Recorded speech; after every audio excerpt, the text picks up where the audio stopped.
Well, hello there, Dippers, and welcome back to episode 66 of the Knuckle Sammich podcast, the official MMA podcast of Sauce on the Side. As always, Dippers, I'm your host, Drake, joined by the man, the myth, the legend, the man who got back on the winning track, the man who went 5-1 last week picking fights, Mr. Thomas R. Shackelford. I guess you could call me Mr. $400 this week. Yes, Mr. $400. Dippers, that's a hell of a nickname. Yeah, I guess... Technically, you'd be... off the tongue there. Yeah, because Mr. $400. I kind of like that. I'm going to start calling you that. Mr. $400. Mr. $400. Yeah, Mr. Shackelford did hit me a nice parlay. He did win me $400. Therefore, he is Mr. $400. It's not all up to me. You did go against the grain on one, which saved you. Yes. Well, I mean, in any parlay, if you go against the grain and accidentally win that one, it does save you. And our producer... Mr. Layton, Pip Shaventone. Where's you for the stars? Maybe with $1,000 this week, $1,000 next week. Yeah. Don't bet this week. I won't be Mr. 400 this week. You'll be Mr. 185. Mr. 185. Just a little foreshadowing of what we're going to bet later. So, Dippers, we do have to talk about the fights from last weekend that were headlined by Frankie Edgar and Max Holloway. We're going to talk about this card coming up. It is UFC on ESPN 5. It is the card that is headlined by the MAGA King himself, Mr. Colby Covington, and Robbie Lawler. Should be a very fun two fights to talk about. There's really not much other than the top of the bill, but top of the bill is all they need to suck me in for this weekend. But before we get to any of this, we have a little fun to play, and before the fun, Mr. Producer, you know what to do. Welcome to the Knuckle Sammich podcast with Thomas R. Shackelford, a Sauce on the Side production. All right, so this last week on the Mothership Show, Mr. Producer, Mr. Layton C., his entertainment review was actually on the movie Once Upon a Time in Hollywood. Mr. Shackelford, Mr. $400, it actually came into your mind that, hey, I should probably go watch this movie before the show tonight. That way we can have a little bit of stuff to talk about. Mr. $400 was Cliff Booth, the greatest character of all time. I mean, he certainly gave me a boner. Yes. I mean, if I was into dudes, Cliff Booth would be the dude that I'd be into. Yes. Great movie. I'm a big Brad Pitt fan anyways. I never have been. I can't believe you never have been. Nope. I'll tell you when I fell in love with him. When he was up on the roof working on the satellite, and he had the beer in the holster. Yeah, we make sure we put a spoiler alert about 30 seconds before that. Hey, it's not for a week now. They can. Oh, okay. It's fine. You're on the week rotation. Yeah, 7 days. If you haven't watched a movie before me, you're in trouble. Well, true. You saw opening night. Just from here on out, spoilers. So if you're listening and you're not seen the movie yet, fast forward. We'll give you about 3 minutes. Yeah, 3 minutes. Great movie. All time. Brad Pitt, like I said, is one of my favorite actors. I've loved him since Legends of the Fall. You ever see? You've Nope. never seen that, probably. I never finished Legends of the Fall. All right. Well, I'm gonna. Was it a football movie? Close, almost. I'll bring it to you next week. You'll watch it. You'll love it. We be my looking for the dream copy too. Oh, my $7. You owe me for losing that. I have a plan for that movie. Okay. I have a plan, but definitely, as far as Tarantino movies go, I would put it in right now, and I'm going to ask the producer this. I'm going to put it in. It would be my 5th favorite Tarantino movie. 5th. But it's because the other 4 are so good. My 4 are Inglourious Bastards, pretty much far and away. Another Brad Pitt one. Pulp Fiction, of course. You got Django Unchained, and then a very sneaky one, which I love, that had me on the edge of my seat the entire time. Death Proof.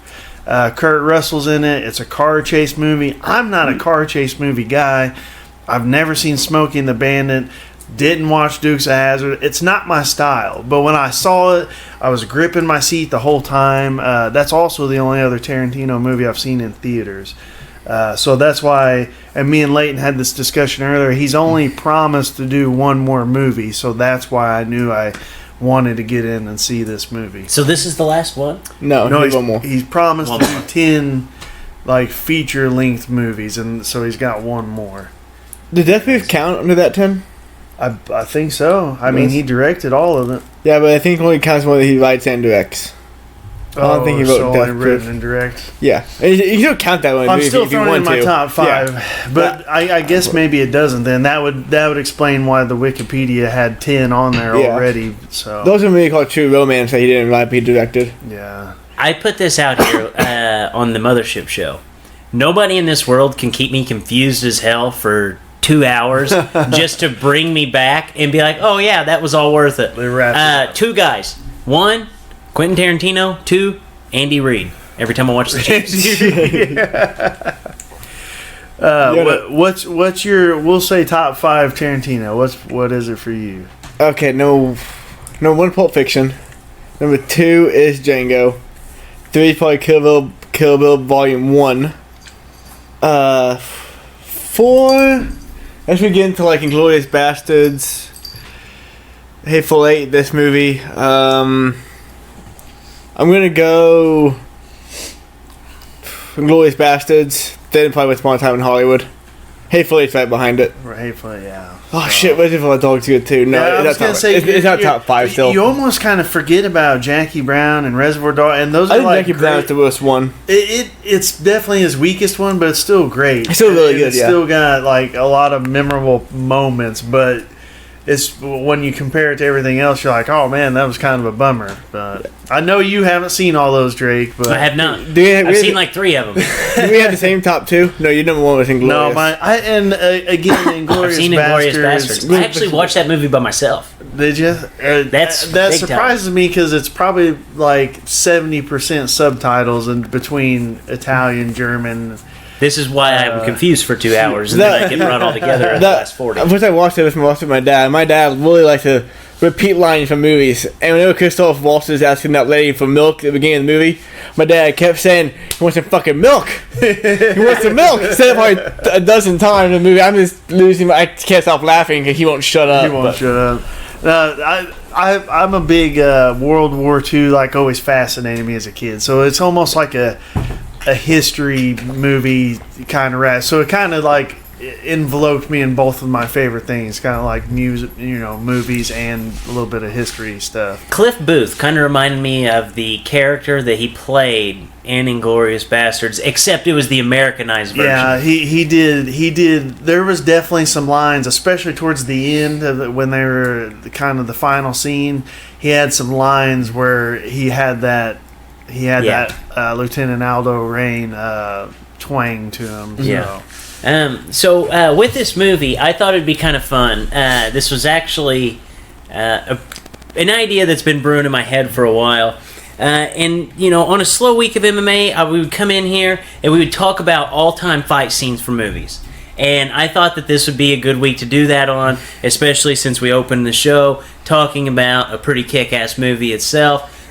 So the way that this is going to work, we are going to actually each give our top 3 movies. We'll go one at a time. If we have any repeats, it'll actually play better into our strategy here. And then we're going to put out a bracket, and we'll post it on the Twitter, on the Instagram. Leighton C will draw it up here in a minute. I'll write them down as we go. But guys, your top 3 fight scenes all time. We'll start with Leighton, go to Mr. Shackelford, then to me. I was hoping to start with you because I'm most interested in what you pick. I know. We'll go with Leighton. Okay, so are we going to go from 3 go to 1? It doesn't matter. Just 3. Just top 3. Any 3. So it's not. Are we going 1 at a time or all 3 at once? No, just 1 at a time. Okay, my number Take 1. the one that you're afraid one of us will steal. Anchorman. Oh yeah, that was a good. Oh, damn. That was a good fight That's a scene. good one. I didn't have that one. It's great. Remember Vic Killer guy, that trident? That fucking grenade. That's awesome. Yeah, That's up there for sure. Oh, my number Shaggy? 1? Yeah. Number 1. Or 3. Or Or 2. we're going to steal. That's why I said Anchorman first. Okay.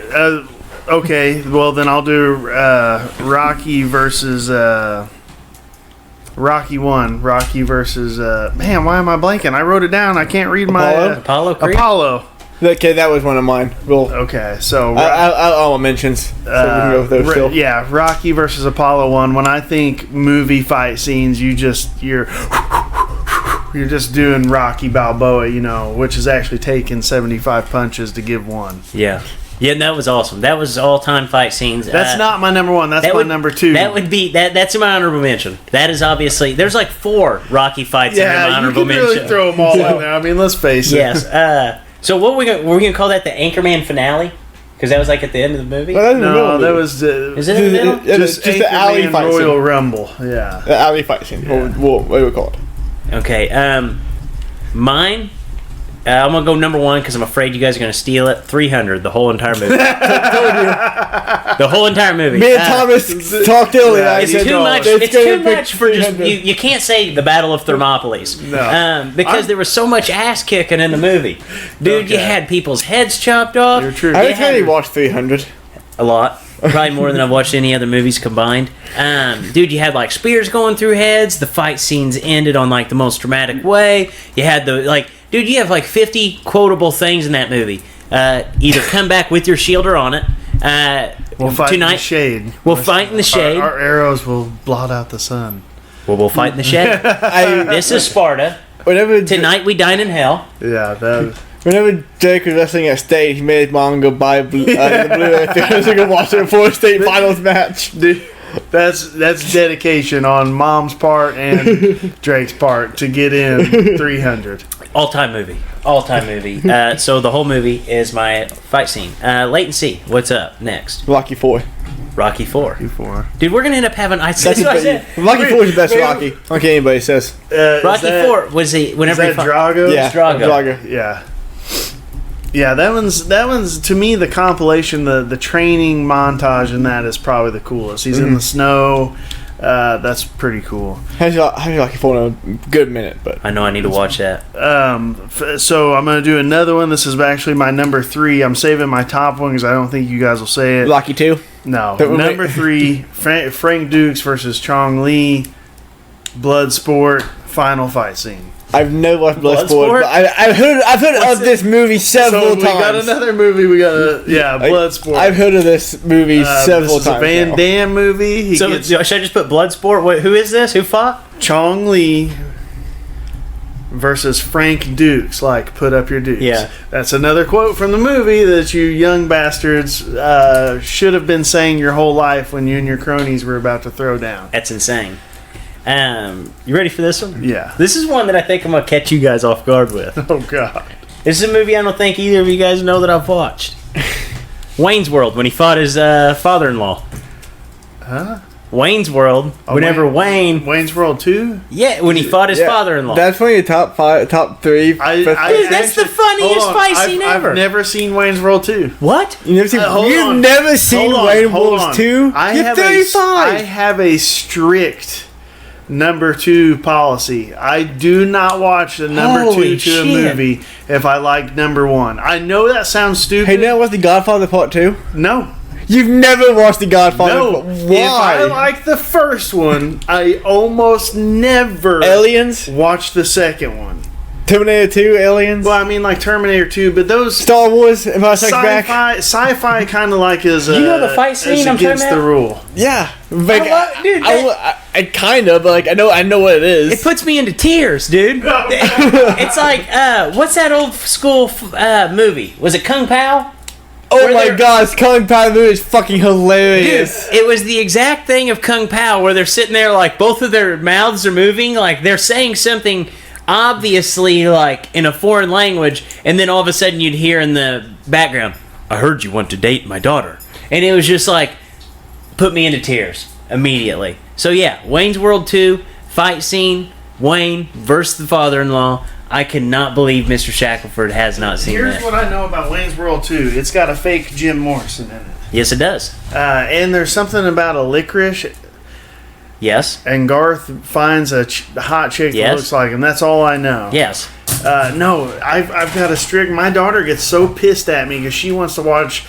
what's the one? Christmas Vacation 2, Christmas Story 2, If it's a really famous, like, classic film, I do not watch. What's the? It's not 2. What's the wording for it? I can't think. For what movie? Like if you were having a second to a movie. Sequel. A sequel. I don't watch sequels hardly ever. Dude, that one you have to just watch for the fight scene. so I'm wait, not have to shitting watch you. it. It's So on my wait. top 10. Dude, Okay. it is funny as hell. So you guys have got to get some Legends of the Fall. I might have to get Wayne's World This is 2. going to segue perfectly into my next pick. Okay? Kill Bill Volume 1. The entire ending, like that 40-minute fight scene at the House of Flowers or something like that. Where she fights Go-Go and the Crazy 88s and Lucy Liu. I just watched definitely it. a classic. So the question is, Sean, have you ever watched Kill Bill Volume 2? Well, of course. Do you know how it Because ends? that's not really a sequel. That's part of Okay. the first one. Of course, I've seen that. Okay. So if they'd have just came out and said Wayne's World 1, you'd have obviously watched Wayne's World 2 Well, because you Wayne knew it was World part 1 of it. Part 2. Yeah, I would have watched that. I've So had this it's rule just since part I 2, was a it's kid. Ask me about Teenage Mutant Ninja Turtles. What about it? Scene number 1. The second one's the best one. Ain't seen it. Wait. Seen it. Okay, no, the one with the ooze. I can't remember the second one is time travel or ooze, but the time ooze one is the travel best. again. I've seen bits and pieces. I knew enough as like a 9-year-old kid that it was going to be shit, so I didn't watch it. That's bullshit. This is the number 1 on my list. I didn't think you guys would have it. The final fight scene on Snatch with One Punch Mickey, where he's in the boxing ring. He's fighting the dude. Basically, this is another of my favorite directors, Guy Ritchie. It's flashing back and forth between them going to kill One Punch Mickey's family. There's just a bunch of stuff gathering around while One Punch Mickey is fighting this real good boxer. It's a bare knuckle boxing match, and at one point that dude hits Mickey with like an uppercut, and when he lands, they kind of do an effect where like he's underwater floating and he's looking above and watching himself fight that guy. It's by far my favorite fight scene in any movie ever. Have you seen Snatch? I guess. I've never seen I've never Snatch. seen Snatch. God bless it. You guys are ragging on me. Do you know how for many? a subpar sequel from 30 years ago, and you've not seen. No, I'm ragging on you. You know what? The fucking Godfather Part 2. The Godfather. To be fair, I've only watched The Godfather like 2 years ago, so it wasn't one that I got into real early in life. So Okay, well, I have it on DVD if you want to borrow it. You probably keep it, so you just have it. you know, anything you let me borrow, I gotta keep. Yeah, I'm going to have to watch Snatch if it's that good. Yeah, it's very good. My last one, Fight Club, when Edward Norton fights himself in his boss's office. Oh, the That's Office good, fight's good. Yeah. That's good. I thought you were saying parking lot, but no, the Office fight's real good. Yeah. No, that was my favorite fight in the whole thing because, like, it just got crazy. It's because every person's thought about doing that with their boss. Just being like, I'm just going to whip the shit out of myself and just let this guy get fired. For Whenever he jumps through the table, and then he stands up and he starts screaming, and he's just, like, punching himself in the Please face. no more. I remember one movie, a movie called Hardball, where Keanu Reeves was the coach of African American Oh, God. Don't be G-Baby. Don't bring up G-Baby. You got me crying. I remember I watched the movie, I was like 10 or 9, something like that, and that part where he loses that bet, and he says, "You want to kick my ass?" Himself in the face. "No one will kick my ass better than me." And instead of head through the car windshield, I laughed really hard at that 10-year-old. I thought him saying, "No one will kick my ass better than me" was the funniest line of anything ever. That's hilarious. So do we have our We have our 9. list? We have our 9. Anchorman Alley fight scene, Rocky versus Apollo Creed, 300, the whole movie, Rocky 4 versus Drago, Bloodsport, Chong Li versus Frank Dukes, Wayne's World 2, Wayne versus Father-in-Law, 7, Kill Bill Volume 1, the last 40 minutes, Snatch, One Punch Mickey's Last Fight, and the final one, Fight Club, Edward Norton versus himself. We got to get one off. It's a bracket of 8. Girl, I've never seen Snatch or Bloodsport, so I probably see one of those two. What the? Those are both mine. I feel like if they're Mr. Shackelford, they have to be something that was really, really good. Dude, I'm saying get rid of the Wayne's World one. It might be the weakest one, but I think that one has traction. I don't think that's How about this? Why don't we just add one, do one honorable mention, and then we'll have a bracket of 10, right? But then somebody gets a bye. What gets it by? Kill Bill, obviously. Let's give Rocky. Let's give the two Rockies a bye. Because I mean, Rocky. It's Rocky. Yeah. Okay. Rockies get the bye. What's going to be the honorable mention? My two honorable mentions I had. Two. Now we're getting to 11. No. I'm just gonna say them. We'll all decide. Mine was Tommy versus Dae-hun in The Best of the Best. You guys probably haven't seen that either. And then Kung Fu Hustle, Sing versus the Beast at the end. So my two, we'll just go ahead and nix them. You guys bump up your honorable mentions. I've never seen either of those movies. I know, that's what I'm saying. Just nix them. Oh, dude, you ready for this one? What? Vision Quest, Loudon Wayne versus Bryant Shute. I could do that. When he wins. Have you seen Vision Quest? No. Well, we'll throw it in. That's 2 votes to 1. Have you guys seen Watchmen? I have, yeah. The scene with Rorschach in what's the other guy's name? Night Owl fighting at the prison. That's pretty cool. I thought that was a really cool one. That's I was watching pretty cool. The fight scene I like the fight scene I like the best in that is when Rorschach's in prison, and the dude's like, "You're in here with all us," and he's like, "You're in here with me," and he just fucks him up. Puts the dude's head in the fryer. Like I would do that one over the other one for that, but. Let's do Loudon Swain. Okay. Loudon Swain versus Bryant Shute. Because that's me and Drake being wrestlers. That's kind of a classic to us. So okay, not really a fight. Are we not cutting Wayne's World? No, we didn't want to cut anybody's top 3, so we added one out of the blue. I feel like people aren't going to see Rocky 4 and Rocky 1 on each side of the bracket with a bye. Okay. So, because I mean it's Rocky. It is Rocky. So we'll get that bracket busted up and see if we can't get some feedback. Yeah, I like this. I think this is interesting. And I'm going to put where the Rockies are, wait and see. If you can come up with something like this while we discuss fights, that would be perfect.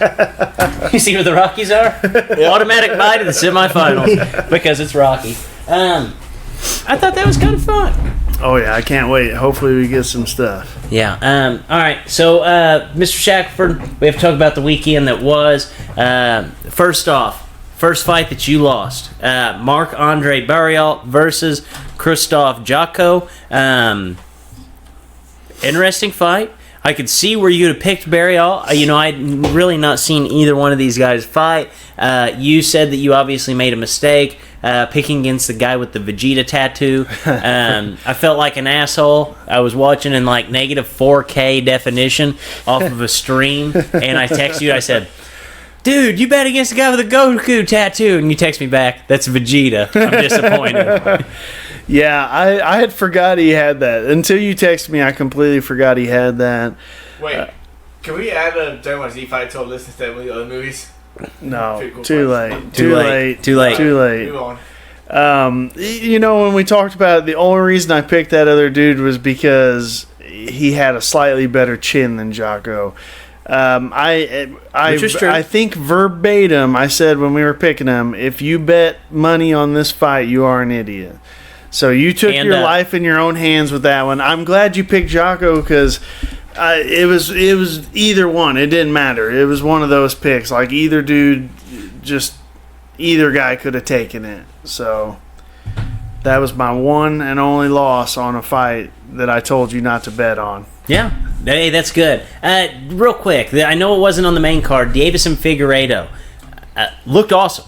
Yeah, that was I think he was the only dog I picked. He was the only dog you picked. He beat Pantoja. Yeah, he looked good. I mean, Pantoja was in there the whole fight, but it just seemed like Figueiredo just had a little more pop behind all his punches. Actually knocked Pantoja down once or twice, I think. And even in the grappling exchanges, Figueiredo kind of was coming out on top in a lot of them. Oh, yeah. So he looked good. He looked way better than the last time I remember seeing him, which was against Jussier Formiga, which is the one we saw in St. Louis, where that dude just took him down and just absolutely. I mean, I've been to a handful of UFC fights. That's the first one that I actually recall the crowd just booing nonstop. It was terrible. It was pretty wacky. It was a terrible fight. Next one we have is Arman Sakarayan. If I know I butchered the name, beat my man Olivier Aubin Mercier. bummer, obviously. Mercier obviously lost in front of the Canadian crowd.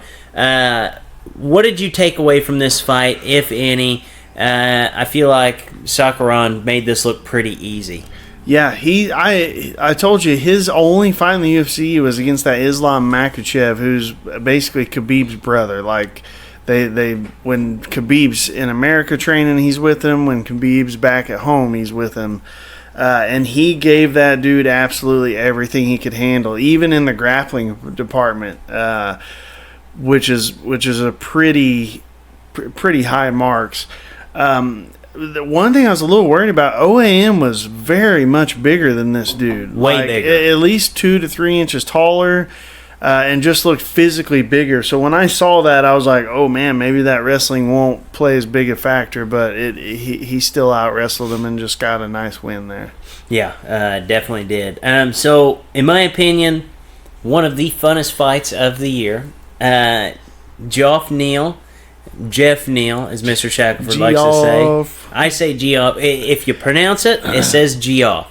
Took on Nico Price, ends up winning by TKO in the second round. An absolute barn burner. You had over 300 strikes in the total of 7 minutes. These guys were just insane. Mr. Shackelford, what did you take away from this fight? I feel like we didn't learn anything at all from Nico Price. We knew he was crazy. We knew he made it fun. We knew where he succeeds. But did you learn anything about Jeff Neal here?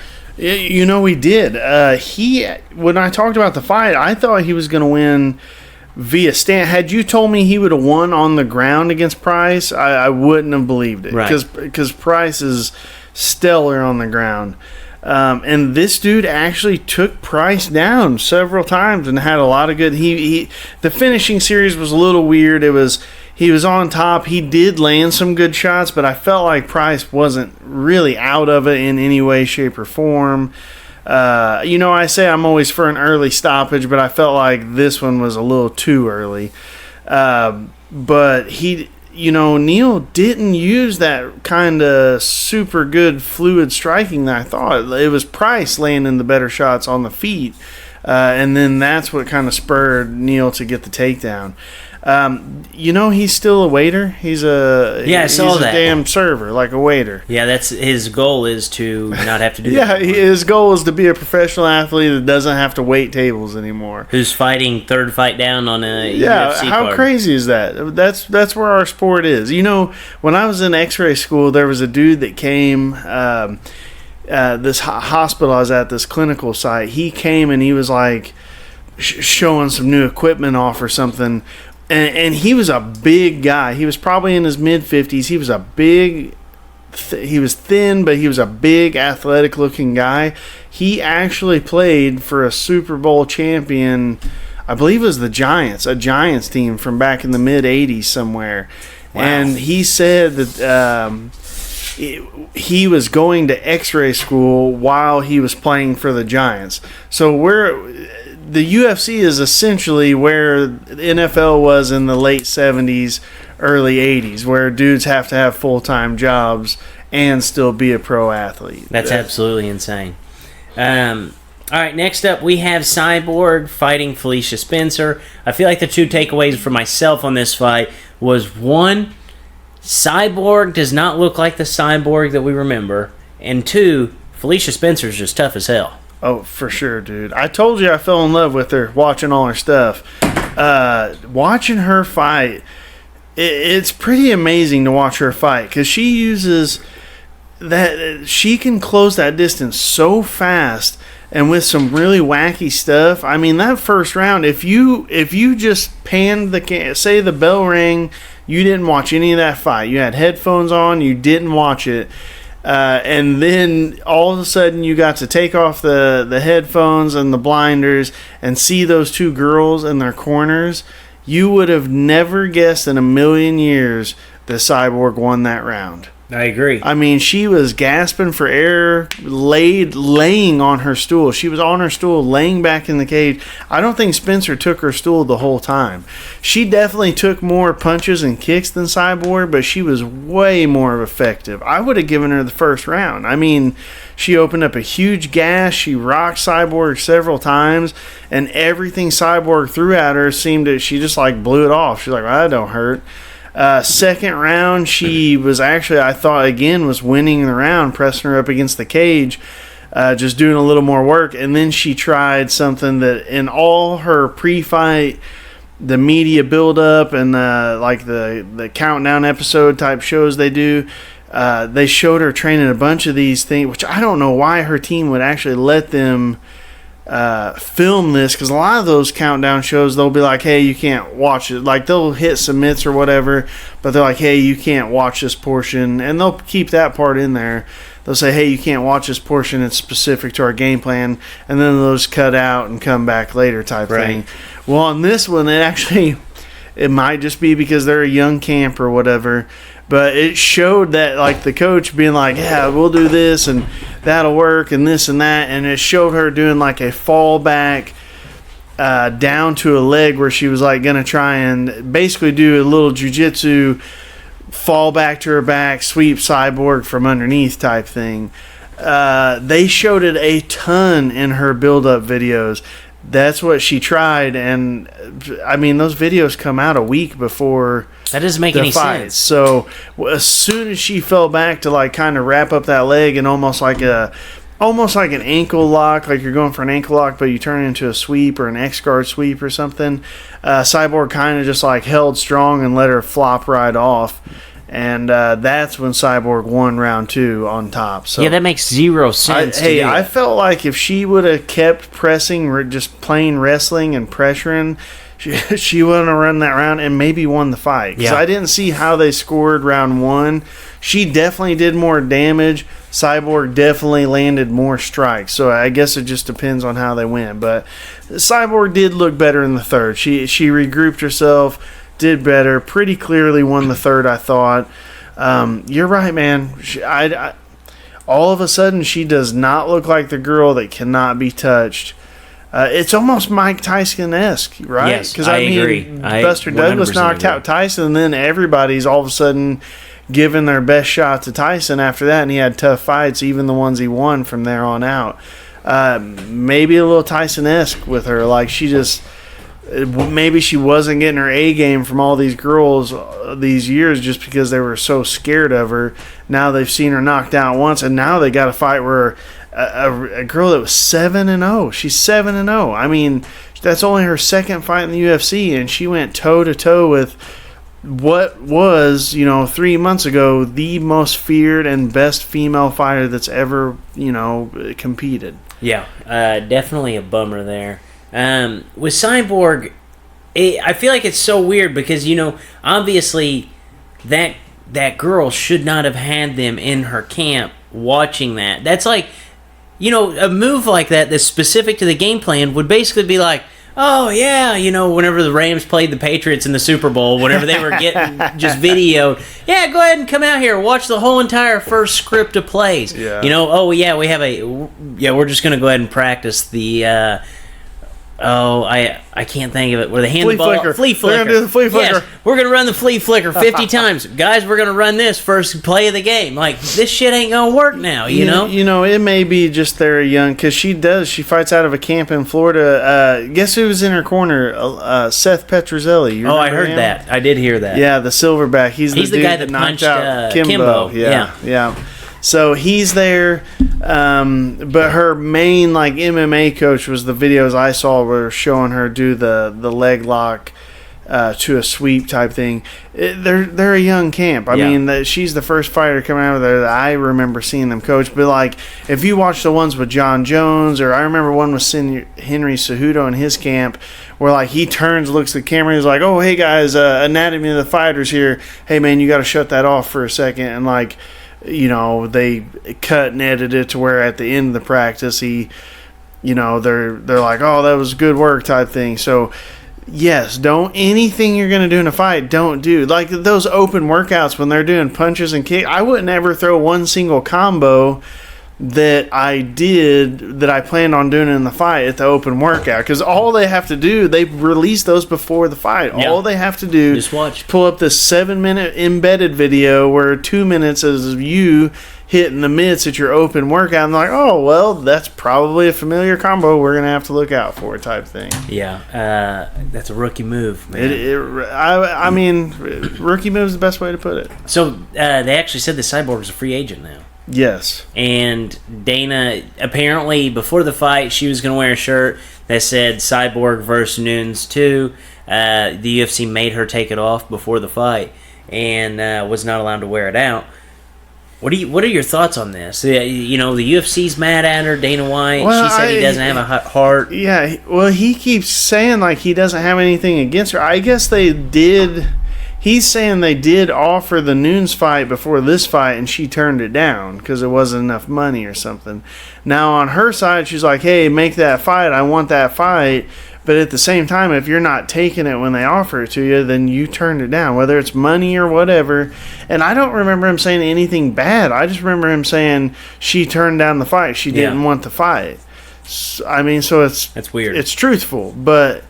I don't know. It could be, you know, she doesn't speak a ton amazing English, you know what I mean? And he definitely doesn't speak Portuguese, so could be a little language barrier there, but you got to think her agent, you know, can translate pretty well what he says. I don't know. She had talked about maybe going on to boxing or something before she lost to Nunes. I can't imagine she fights Nunes again. If she fights the way she did the other night against Nunes, she'll get killed again. Yeah. So, as far as her legacy goes, she may be better off just floating over to Japan, doing a couple boxing matches. Surely she's got money. I mean, she's been like the best female fighter for a while. Hope. Surely you've banked some cash. Yeah, you would absolutely hope at this point. So, headliner, Max Holloway beats Frankie Edgar by unanimous decision. Frankie Edgar obviously came into this fight with a game plan. Just so happens, so did Max Holloway. He just happened to be a hair ahead with his game plan. Mr. Shackelford, I don't know about you, but I thought that this fight would look much easier for Max Holloway to win. Am I wrong with the way that I saw it, or what were your thoughts on this fight? I thought it looked a lot like Frankie Edgar versus BJ Penn 1, where Frankie kind of floated on the outside, would throw punches that didn't really seem to land. BJ would land one or two, and then Frankie would attempt a takedown or something like that. The biggest difference was when Max hit him. For one, Max defended every takedown, which Penn did get like quickly taken down. Like it, you know, as soon as he hit the mat, he bounced right back up, type thing. But they scored him pretty heavily in his way, I believe. But I that's what I felt when I was watching it. I was like, man, I feel like Holloway's winning every round, but he's throwing way less punches than Edgar. So I thought he might be in trouble. I was like, maybe they give Edgar two, you know. Oh, one of the judges gave him 2 rounds. Yeah, so Edgar's just got that style, like where he's on the outside, he's on his bike, he's moving in and out, side to side. Kind of like Alexander Hernandez we talked about a couple weeks ago, where he was never really like moving forward. But Max's punches seem to be, even his jab, just kind of busted Frankie up a little bit, defended all takedown. You could just tell who the superior fighter was. It was one of those weird fights.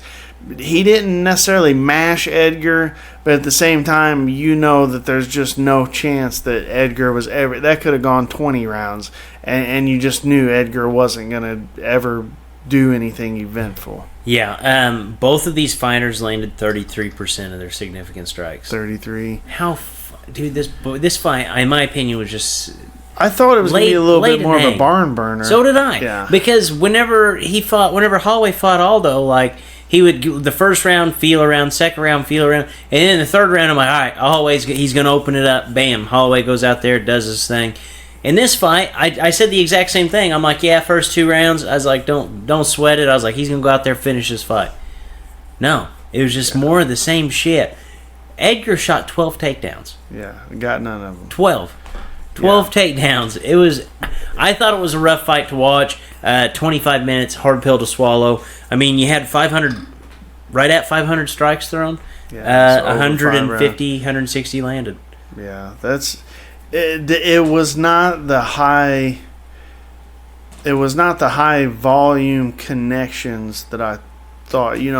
500. That's a lot of. Well, what fight did you say? Price versus Neal had 300 strikes in the first 7 minutes. So, the volume just was a touch low, and really the connections, because I didn't feel like Edgar connected with too many punches at all. But then Holloway did connect, but he just didn't throw that many. Right. Which maybe the one round when he really hurt Frankie and then he went after him is when he was the closest to being taken down. So maybe, that's the game plan you got to win. BJ Penn stood flat-footed and walked forward and got a decision kind of bicycled away from him that first fight. Now, the second fight, Frankie went out there and legitimately won from him, but I always felt like Penn won that first fight. So yeah. So it is time to talk about a card that I'm absolutely ecstatic for. So, guys, this card actually starts at 12 p.m. Central Time. So if you're out on the West Coast, 1 o'clock, this card starts. Main card starts at 3 Central Time. So kind of a nice afternoon little treat here. So co-main event, we have Jim Miller opening as a minus 165 favorite to Clay Guida, who is a plus 135 dog. Mr. Shackelford, we love both of these guys. We can't pick against either of them, but what guy are we going to pick in favor of? This one's so hard. Very tough. The way I was thinking about it was Guida. Both of them have crazy cardio. Guida's probably got the touch better wrestling, but then again, Miller's got the better jiu-jitsu. He's got a bunch of guillotine finishes. So I almost feel like that negates that a little bit. And as far as striking goes, Miller probably has more TKOs, KOs on his record, but Guida's come a long way, and he stung a lot of dudes recently. Had you asked me that these guys were fighting 5 years ago, I would have picked Miller all day, but he's had a little more. He's shown us a little more being able to be stung by a punch. I don't want to say a worse chin because the dude's still tough as nails. I'm gonna go Guida. I don't know why. Is this a heart pick that I'm gonna lose a ton of money on? No, this is my heart wants to pick Miller. Actually, I love Miller. If you don't know, him and his brother's stories are pretty wild. And actually, Miller I guess he got diagnosed with Lyme disease just like a year and a half ago. But I guess he'd been suffering from it for like 3-4 years and didn't realize it. His brother had a real long road, had a child pass away of a heart condition, I think. So the dudes legitimately, like, they're brothers, but like you don't see one without the other. They're like the same dude. So their stories are great together, combined. They also brew their own beer. I read an article one time where they were trying to make a show for like the Outdoor Channel where like they just hunt, fish, brew beer, and just hillbilly shit all day. Yeah. So, and they're from Jersey too, by the way. They're not from like Midwest. They're Jersey guys. So, man, my heart wants to pick Miller. It's in Jersey. He's a Jersey guy. As far as his story goes, I feel like he's one of those lightweights that, out of all the other lightweights, I always just liked him better than everyone. But I think Guida, at his stage in his career right now, is just a hair better. The dude like basically hasn't aged. I mean, if you if you look at Clay Guida right now from 10 years ago when you first ever heard about him, it's like the same damn dude. Yeah, I agree. I am looking forward to this fight and the next fight. Just about as much as I'm looking forward to any fights this year. I think I'm looking more forward for Guida and Miller than I even am the next one. And I know that sounds so stupid, but if this was the headliner, I wouldn't complain 1 second. No, okay. Imagine me. Let's rewind real quick. 2007, wherever Mr. Shackelford was at the time. If I would have sat you down and said, Clay Guida will fight B.J. Penn and Jim Miller in the same calendar year, you would not guess that it would be in 2019. No. Absolutely not. No. So, next fight we have the MAGA man himself, Mr. Colby Covington. He is actually a minus 235 favorite in favor of Robbie Lawler, who is a plus 185 dog. Mr. Shackelford, you know my thoughts on this fight. You know I think Colby's fine. I think he's a good fighter. I just don't necessarily put him on the same pedestal as I would a guy like Robbie Lawler. Do you disagree with me? Where are you picking in this fight? I'm going to go Lawler. I think that's the smart choice. He's a dog. I don't know why he's a dog. Neither He's do the I. former champ. If you look down his resume... Whoa. So is Colby. Colby is the champ. Well... he has nobody's taken his belt. He didn't get released by the UFC. No surgery took his belt. Yeah, no surgery took his belt. I think Lawler's got the perfect style to beat a guy like Colby. He doesn't get tired. He's had some fights back in his past where he had trouble with guys just taking him down and grinding him out. He's pretty much solved all those since he's come back to the UFC. Of course, his striking's much, much better. But to me, Colby's style just... that relentless, head down, just kind of... in wrestling, it's a bad shot. I mean, if he shoots like he does in a fight, in a wrestling match, he gets sprawled, his head pressured, and go behind every time. I do not think that for 25 minutes he can push Robbie up against the cage with a bad double and hold him there. I think at some point, if not early, if not right off the bat, Robbie uncorks a knee, an uppercut, or just straight up has a good enough jab to keep Covington off of him and hurt him and put him out. I'm going to throw out a couple of Robbie's few fights over the last few years. Donald Cerrone, what did he do? He just outstruck him. He sprinted out to the center of the cage. Oh, yeah. And grabbed him by the back of the head. Everybody says Donald Cerrone's a slow starter. He seriously grabbed him by the back of the head and did the old school Don Fry. Yeah. Ben Askren. He knew he couldn't survive in a dogfight. What does he do? Yeah. Makes it a dogfight. There is no doubt in my mind that Robbie Lawler will sprint out in that middle of that cage and just start throwing bombs to start the fight. Yeah. I think the smartest bet out of this whole thing is a Robbie Lawler win in the first round.